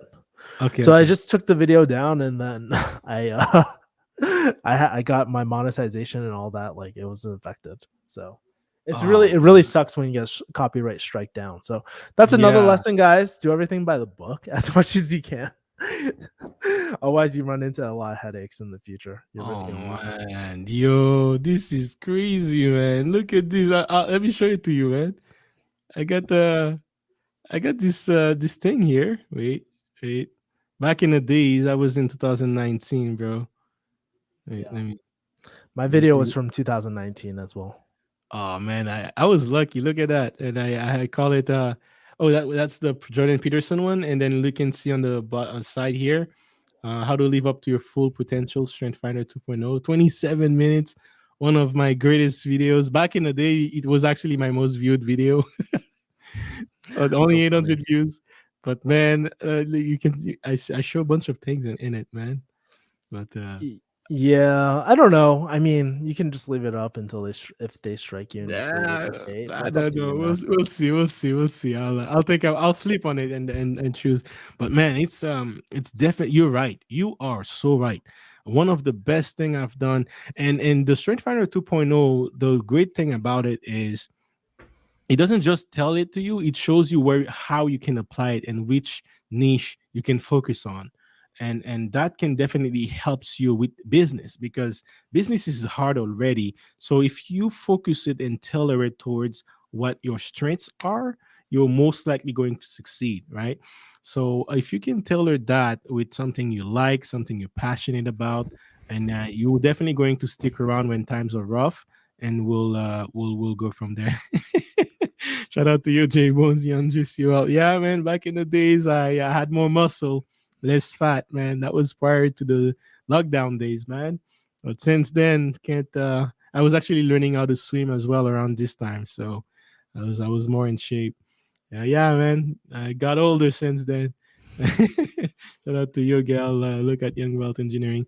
All right, all right. So we while we were there, actually, I wanted to share as well, Kevin Yee channel. Make sure you go subscribe, guys. Subscribe. This is actually my second account, so while you subscribe, make sure you hit the bell too. But on my main account, Wealth Engineering, I'm Do, subscribed there. do me a favor. Only hit the bell if you like my content. I'll ruin my numbers if you hit the bell. If you just don't like my content to watch. Well, I have the bell on my other because Yeah. I'm more, this one I use it only for business. Yeah. The other one I'm there like basically I would say 18 hours a day. Yeah. So Yeah. I have it on my other one. So Sweet. wait, let's do it that way. Oh yeah, I didn't know it run numbers. It does. Like I found out so much about the algorithm, so I stopped doing Really? all these CTAs to subscribe and like and shit. Like if people like, I mean, dude, we're 2021. If people like your content, they're gonna hit like and Yeah, subscribe yeah. anyways, right? Well, So look at that, guys. Three over 3 million views, guys. You're a great content creator right here. And yeah, like I said, entrepreneurship, productivity. I remember back in the day, you used to have those work session on Sundays, and mhm. I'm like, man, this is genius. Man. As you're working, you're actually talking and basically Yeah. making some watch hours and personal development. I'm very deep in personal development, so that's one of the reasons why I gravitate toward them. And as a young professional, I can relate with a lot with your message, even Man. though I'm not in the pharmacy industry. But I'm wondering if Natasha Vincent is in the pharmacy. Let me know. The cynic, let me see.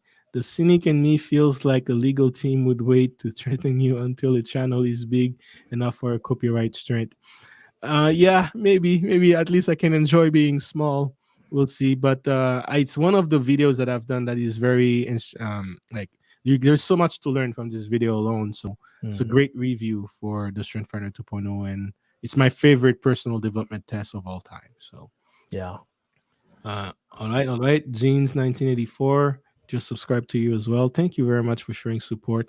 Now I know we're running late on time, so I wanted to ask you: is there any last words you wanted to mention to the audience, to anyone's watching this? Let's say they're thinking about starting business, whether it's copywriting, sales, branding, and anything or dating.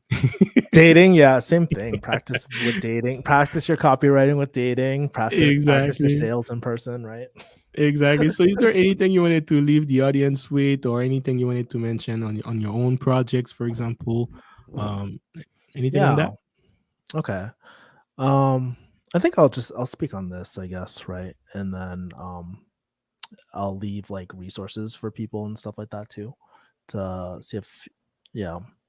So I think like sometimes when we think about starting a business and all that, I don't know. I'm not sure if you guys feel this, but like I felt it back in the day where it's like all this anxiety, all this like this major process. It almost feels like larger than graduating like college or something like that.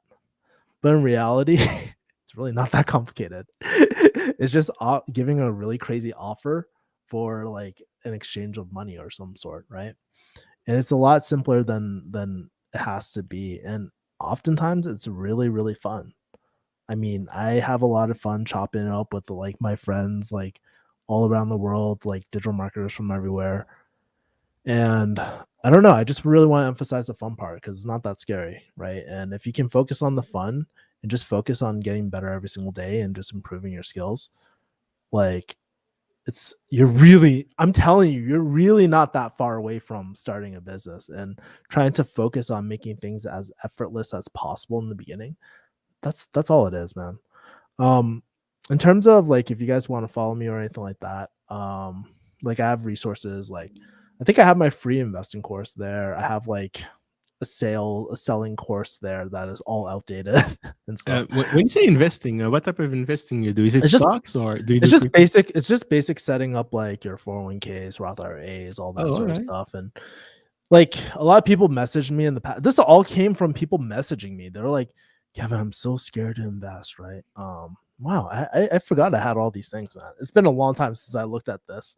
So I also have like a weekly Asian newsletter. entrepreneur on fire. I never launched that podcast, bro. What Like I was like, the heck? damn, I should have. I was very ambitious like a year ago and stuff, but Oh, I've yeah, also just learned to like kind of simplify my life. mm, So I have a high ticket sales, inbound sales training and stuff. So there's that. okay. I also have a weekly newsletter too. So that's where I Oh, send my nice. weekly thoughts every single week, my favorite things. If you like my book recommendations and all that, I send those all the time through my Wow, newsletter. And cool. then if you want to DM me, shoot me a DM on Instagram. Pretty open person. I'll send you a voice message back most likely.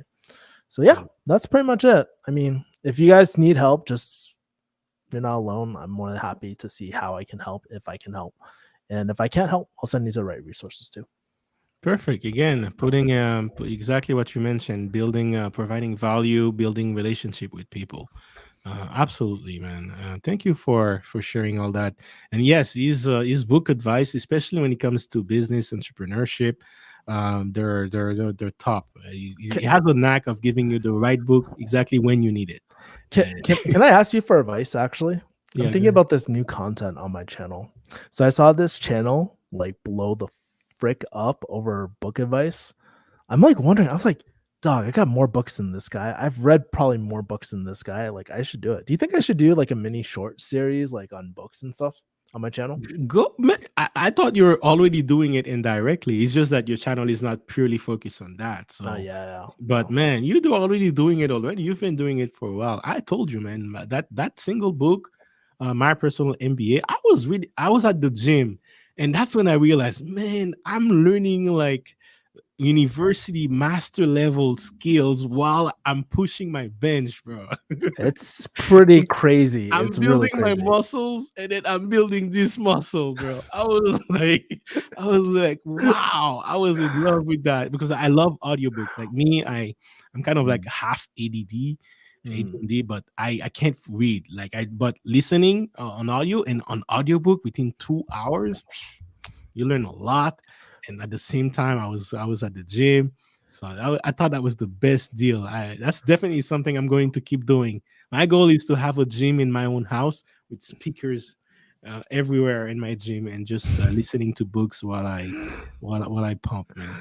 Yeah, that's awesome, man. Well, I'll Yeah. take your suggestion since you love my book recommendation on personal MBA so much. That I have to say that was a pretty dry book. So if you like that book, then that's perfect, It man. was not dry, my It was friend. No, dry. It was very no. dry.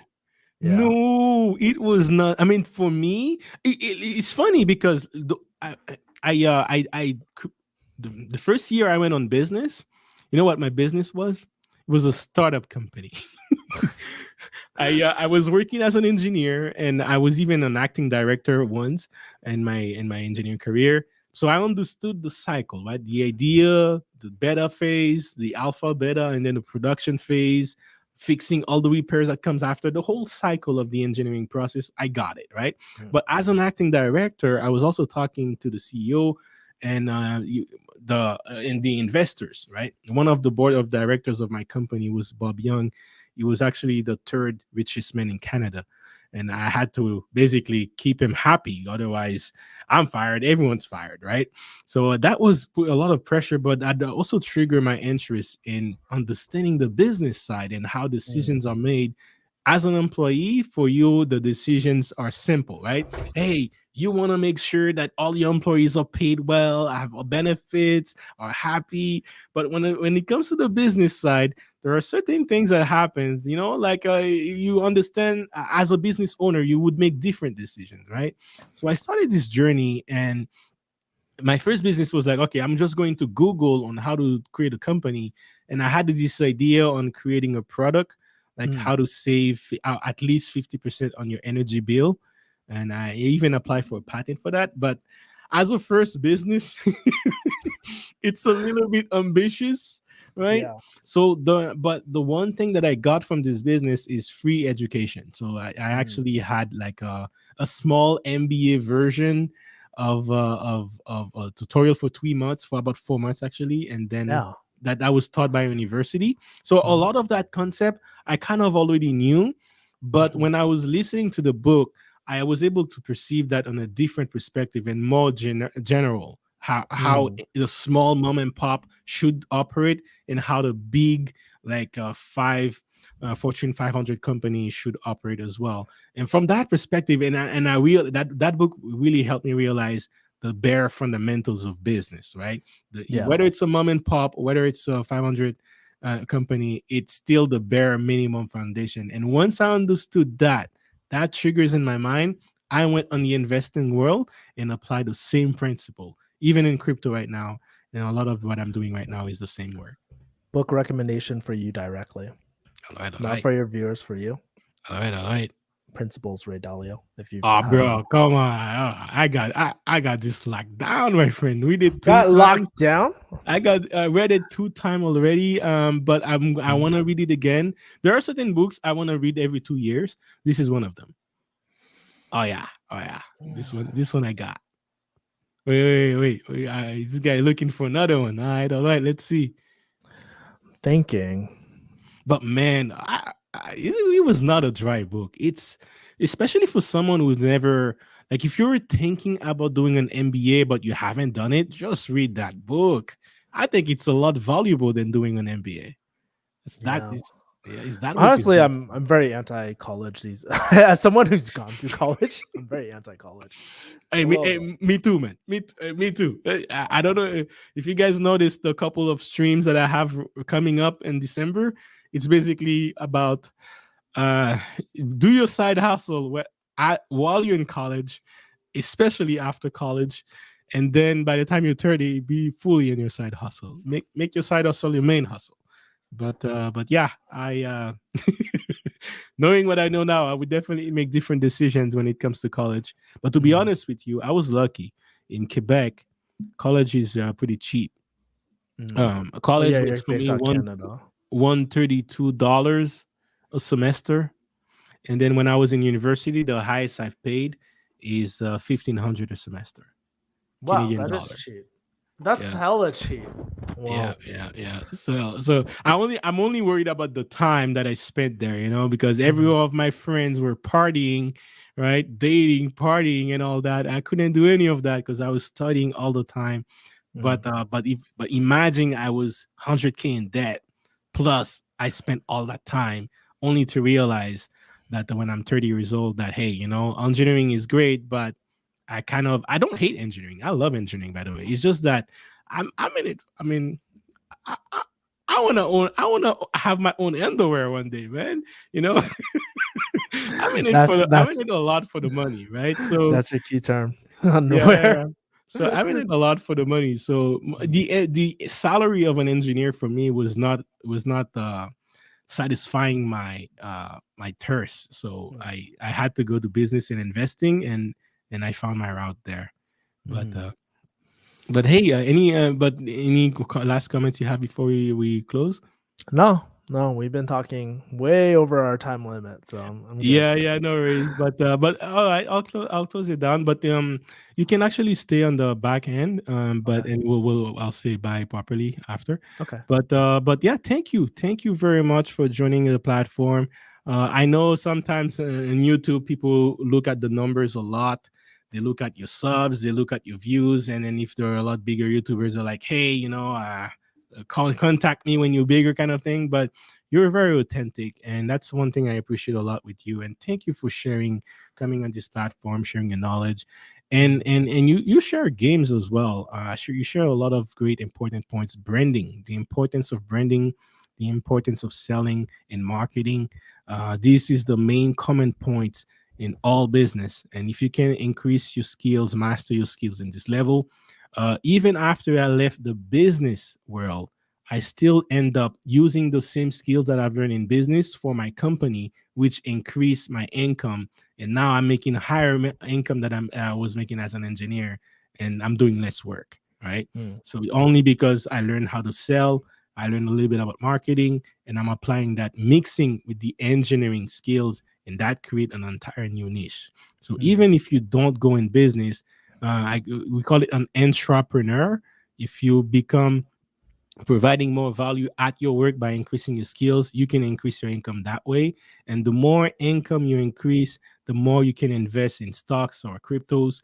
And that's how you're engineering your wealth. You're making your assets multiply and buy more assets with them. So with that said, thank you very much, Kevin, for joining us on the panel. And guys, yes, we'll stay connected. Tune in to more, guys. We'll be celebrating 1K subscribers. And from that point, see you till next time. Boss, yeah. JC, bring that fire. Mentally taking you higher. Get the cash flow that you desire. Building that wealth, I should call you sire. You about to run it, I know it. We steady growing, this is the moment. You gotta subscribe, cause you don't wanna miss it. Wealth engineering, it's time to get it. Wealth engineering, stacking and stacking it up. It's time to generate wealth, till you living like Scrooge McDuck. Hey, wealth engineering, it's time to show you the game. Till you living like Richie Rich, till you ballin' like Bruce Wayne. Hey.